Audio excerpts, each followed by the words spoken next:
Hola, y voy a presentar hoy el tema síndrome de intestino irritable. El síndrome de intestino irritable es un trastorno digestivo funcional muy común. Es muy frecuente que nos consulten a los pacientes en la consulta por este tema, tanto en la atención primaria como también en la consulta de especialidad. Se caracteriza por un cuadro de dolor abdominal crónico, recurrente, relacionado con las alteraciones del tránsito intestinal. Afecta de forma muy importante la calidad de vida. Se asocia a elevados gastos en salud, tanto en procedimientos, en consultas médicas repetidas y también una causa habitual muy importante de ausentismo laboral. Es una condición frecuente. La prevalencia estimada es cercano al 10 al 15% en el mundo. Muchos de estos pacientes, de hecho, no consultan. Es más frecuente en mujeres con un OR de 1,6 y en menores de 50 años también más frecuente. La fisiopatología del intestino irritable es compleja, es multifactorial, no está completamente dilucidada. Algunas cosas que sí se conocen y que claramente se han demostrado son algunos factores ya considerados clásicos. Medir la hipersensibilidad visceral. Se observa un menor umbral del dolor intestinal en estos pacientes respecto a sujetos sanos en mediciones objetivas. Esto probablemente causado o mediado sensibilización de vías neuronales periféricas y centrales.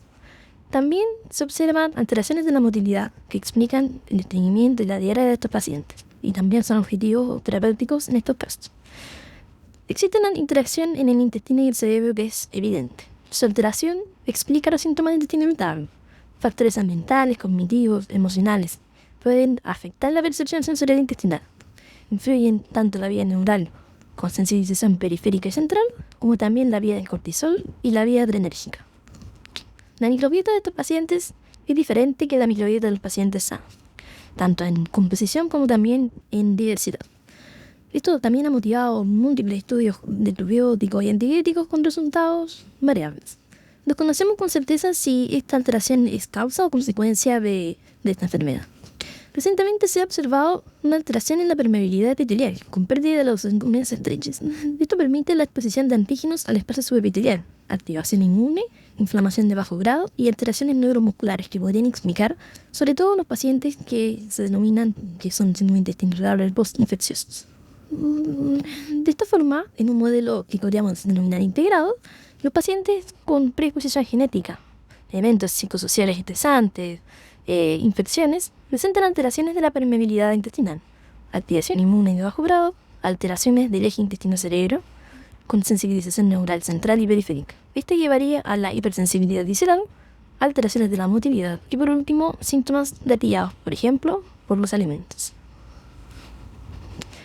Respecto a la clínica, el síntoma central es el dolor abdominal. Sin dolor abdominal no hay intestino irritable.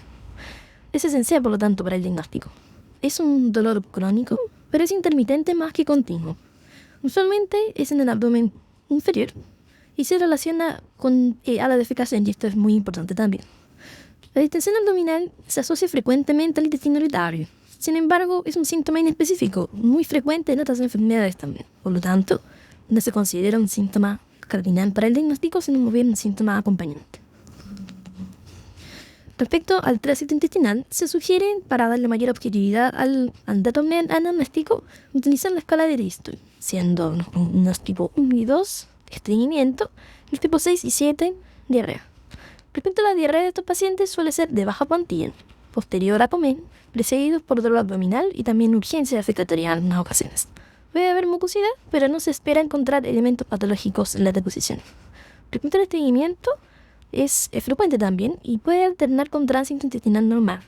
Se puede asociar a trastornos del piso pélvico, como se revisará en detalle en la clase de estreñimiento. Estos pacientes suelen tener bastante comorbilidad de todo tipo, psiquiátrica, por ejemplo. Se observa bastante frecuentemente trastorno del ánimo y trastorno de ansiedad, trastorno de estrés postraumático y otras condiciones asociadas álgicas también, como trastorno del sueño, la fibromialgia, el lumbago crónico y la cistitis intersticial. Respecto al enfrentamiento diagnóstico, debemos sospecharlo en pacientes con dolor abdominal crónico, intermitente y cambios en el hábito intestinal. Se sugiere evitar lo que se hacía previamente, que era un diagnóstico de descarte, sino más bien realizar un diagnóstico positivo de intestino irritable. Esto es cumplir criterios basados en síntomas actualmente utilizando los criterios de Roma 4, establecer un subtipo de intestino irritable, ya sea estreñimiento o diarrea, descartar signos de alarma que nos pueden orientar a otra causa y realizar un estudio de laboratorio acotado y personalizado, depende de cada caso. Los criterios de Roma 4 son los últimos criterios diagnósticos que se utilizan para el diagnóstico de intestino irritable. Anteriormente, las versiones previas de Roma, y entre ellos los criterios de Manning, siempre han intentado buscar criterios diagnósticos que sean bastante objetivos y bastante fiables del diagnóstico de intestino irritable. Los criterios en esta iteración son introducción abdominal recurrente, en promedio al menos una vez por semana en los últimos 3 meses, asociado a al menos 2 de estos 3 componentes, que se relacione con la defecación, ya sea disminución o aumento, que se asocie al cambio en la frecuencia de deposiciones en los periodos de dolor, o que se asocie a cambios en la forma, apariencia de deposiciones, esto quiere decir alteraciones en el score de Liston. Estos criterios se cumplen en los últimos 3 meses con inicio de síntomas, al menos 6 meses antes del diagnóstico. Sin embargo, el intestino irritable no es una condición discreta, sino más bien un espectro. Y tanto el dolor como los cambios en el trayecto intestinal pueden hacer que en un periodo de tiempo este intestino irritable cambie en el fondo a una diarrea funcional o estreñimiento funcional. Por lo tanto, los síntomas pueden ser variables en el transcurso del tiempo y cambiar incluso de un grupo a otro. Y eso es esperable en este tipo de enfermedades. Los pacientes que tienen criterios diagnósticos de intestino irritable deben ser catalogados dependiendo de su frecuencia defecatoria en sí. Más del 25% de las deposiciones en periodos de dolor son tipo estreñimiento, se denomina como intestino irritable tipo estreñimiento. Así, para los episodios de diarrea se denomina intestino irritable tipo diarrea. Si más del 25% de las veces es tipo diarrea en tipo estreñimiento, se denomina mixto. Y si menos del 25% de cualquiera de estas formas, se denomina no especificado. Entonces es muy importante hacer esta diferenciación porque el tratamiento va a ir dirigido a este subtipo. Los signos y síntomas de alarma son muy relevantes porque nos pueden orientar a una condición diferente de intestino irritable. Por lo tanto, deben ser tamizados en cada paciente, en cada consulta. Estos son el inicio de los síntomas después de los 50 años, cambio reciente del hábito intestinal, hemorragia digestiva o anemia, síntomas nocturnos, dolor abdominal intenso o progresivo, baja de peso no explicada, alteraciones del laboratorio como por ejemplo una calprotectina elevada, elementos patológicos de las deposiciones como dientería, estetorrea o sangre, y la historia familiar de enfermedad inflamatoria intestinal, cáncer de colon o enfermedad celíaca. El estudio debe ser orientado a cada caso clínico y ojalá acotado dependiendo de cada situación. En el caso de intestino irritable, el estudio sugerido es hemograma, serología de enfermedad celíaca, proteína C reactiva y si está disponible calprotectina fecal. En el caso de estreñimiento, es muy importante revisar la hormonas tiroides y la calcemia. ¿En qué pacientes sospechamos o solicitamos la colonoscopia? En general, en sujetos con tanisafe que no esté al día mayor de 50 años, o quien que haya medio sangrado, o que la calprotectina se encuentre elevada. Y si hay presencia de algún signo de alarma, se debe buscar dirigidamente a la sospecha. Examen de laboratorio, imágenes, estudio endoscópico. El estudio de fisiología de la unión del sistema rectal, por ejemplo, una onometría rectal o el test de expulsión del balón, puede ser necesario en sujetos que haya una sospecha de tránsito de cetatorino. Eso se revisará en detalle en la clase de estreñimiento.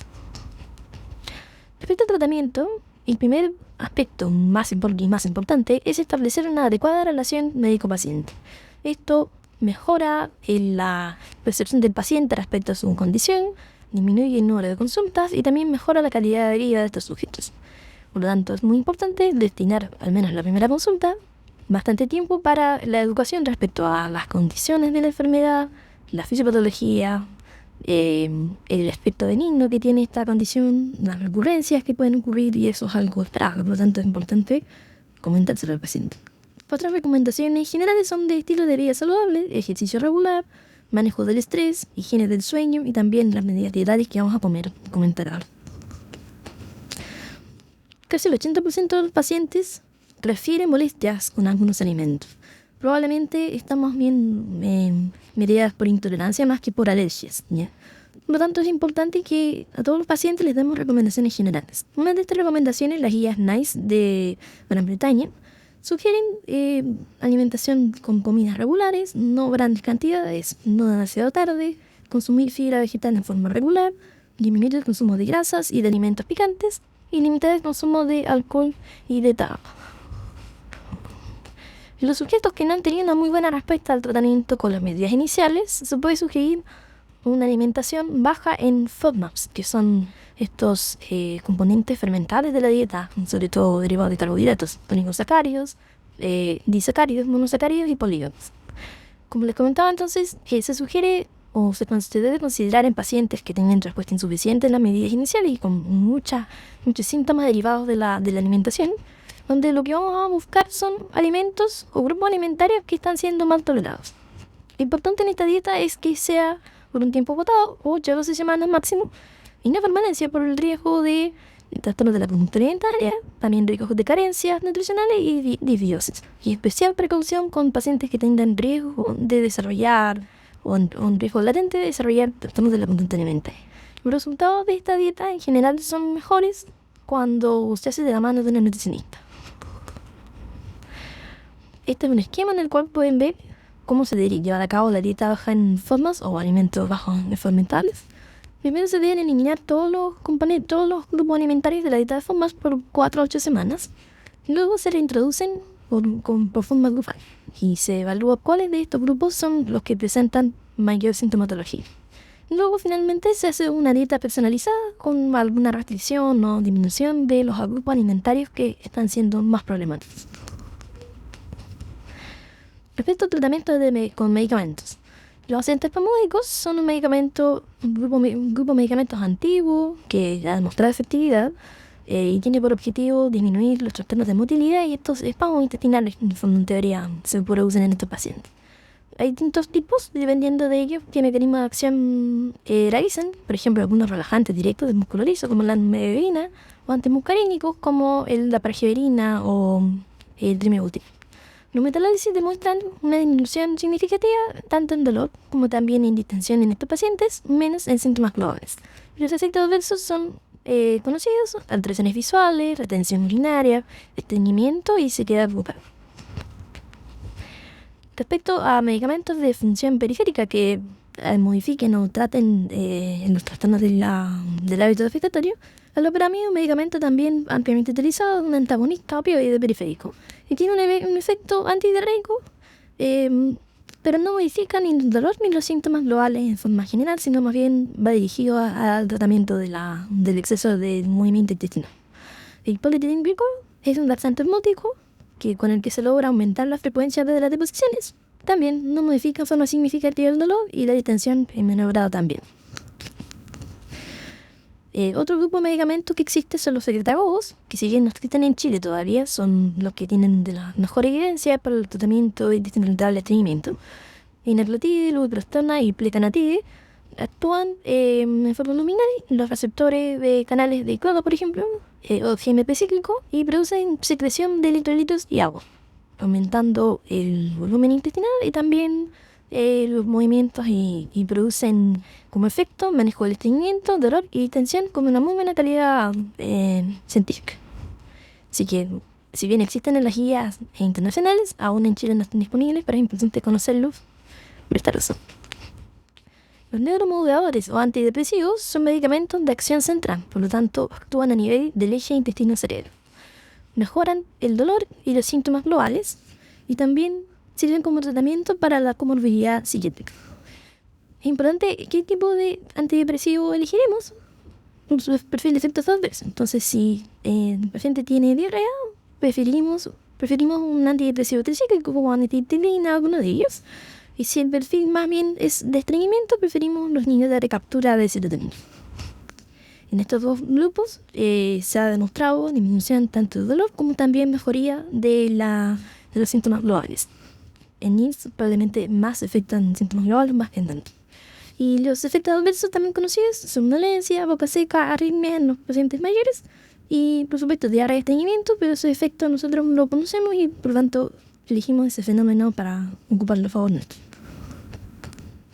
La rifaxiamina es un antibiótico no absorbible que fue aprobado por la FDA para intestinos irritables con diarrea desde el 2015 y tiene un principal beneficio en la consistencia de las deposiciones, forma para el manejo de la diarrea y también de la distensión abdominal. Menos pronunciado, pero también existe el efecto en dolor abdominal y también en mejoría de síntomas globales.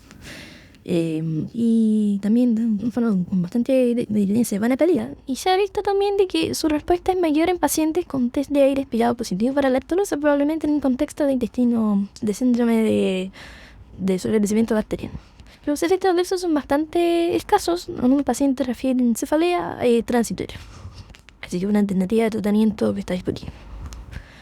Y las terapias psicológicas son muy importantes, son complementarias al tratamiento médico en esta visión integral del manejo de la enfermedad. Son eficaces tanto en la mejoría de síntomas globales como también del manejo del dolor. Se sugieren en pacientes que no hayan respondido a la terapia inicial o que tengan una comorbilidad psiquiátrica identificable. Distintas escuelas, distintas ramas en las cuales se enfrenta a este tipo de pacientes puede ser la terapia cognitivo-conductual, la hipnoterapia, el mindfulness y también la terapia psicodinámica. Siendo así, una forma de enfrentarnos a este tipo de pacientes, es importante que a todos los pacientes les demos recomendaciones generales y de dieta. Definamos el tratamiento según el tipo de intestino irritable y la severidad de los síntomas. Y orientemos según el síntoma predominante, si es dolor, si es diarrea, si es estreñimiento, también la intensidad del síntoma, si es constante o intermitente. Y de esa forma comenzaremos con algún antiespasmódico, por ejemplo, los que están anotados ahí en la lista. Si hay alteraciones del tránsito, por ejemplo, diarrea, podemos usar loperamida o rifaxiamina. Si hay estreñimiento, usar los antiespasmódicos que hemos comentado.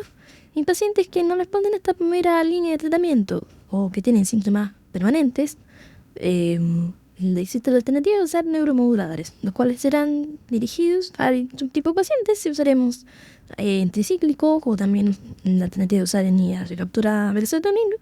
Y si el paciente refractario a este tratamiento, probablemente correspondería a ser evaluado por un especialista del área, donde podemos, por ejemplo, usar terapias duales con más de un antidepresivo, agregar la terapia psicoterapia en el fondo, y otros tratamientos más complejos en el fondo que se podrían asociar.